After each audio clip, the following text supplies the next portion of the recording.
Hi guys, welcome to our channel. So నా స్టైల్లో గుత్తి వంకాయ కర్రీ. సో సింపుల్గా చూసేద్దాం రండి. ఎండు కొబ్బరి, కొంచెం పల్లీలు, కొంచెం ధనియాలు, కొంచెం నువ్వులు, జీలకర్ర కొంచెం నీట్గా మనం గ్రైండ్ చేసుకోవాలి. ఫ్రై చేసుకొని కొంచెం వాటర్ వేసి ఒక బౌల్లో తీసేసుకోవాలి. అదే దాంట్లో 4 టమాటాలు, 2 ఉల్లిగడ్డలు నీట్గా ప్యూరీ పట్టుకోవాలి.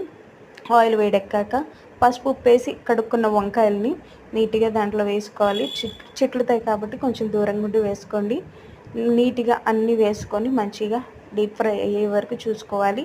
సో పక్కన ఒక ప్యాన్ పెట్టుకొని చెక్క లవంగా మనం ఇందాక పట్టుకున్న ఆనియన్ ప్యూరీ ఉంటుంది కదా, ఆనియన్ ప్యూరీ కూడా వేసుకోవాలి. సో కొంచెం ఇది అయ్యాక అల్లం పేస్ట్, పసుపు మనం యూస్ చేయాలి.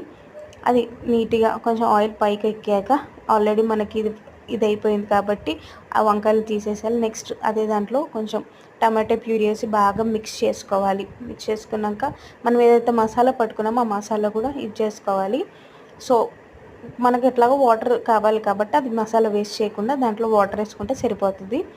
సో నెక్స్ట్ ప్రాసెస్ ఏంటంటే తగినంత కారం, ఈ స్పైసెస్ తగినంత కారం వేసుకోండి. కావాల్సినంత చింతపండు గుజ్జు ఉంటుంది కదా, కొంచెం తీసుకొని సరిపోతుంది. మరింత పులుపు బాగోదు. అది మంచిగా మిక్స్ చేసుకున్నాక తగినంత ఉప్పు మనం వేసుకుంటే సరిపోతుంది. సో అది కొంచెం బాయిల్ అయ్యేంత వరకు మనం కొంచెం క్యాప్ పెట్టేసుకొని బాయిల్ చేసుకోవాలి.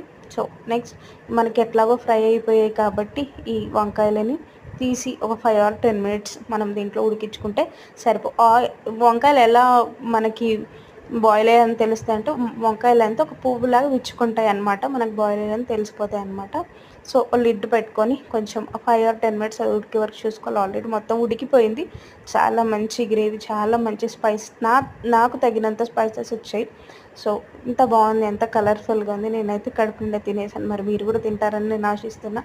ఈ వీడియో కనుక మీకు నచ్చినట్లయితే like, share and subscribe. Thank you. Love you to all. Bye.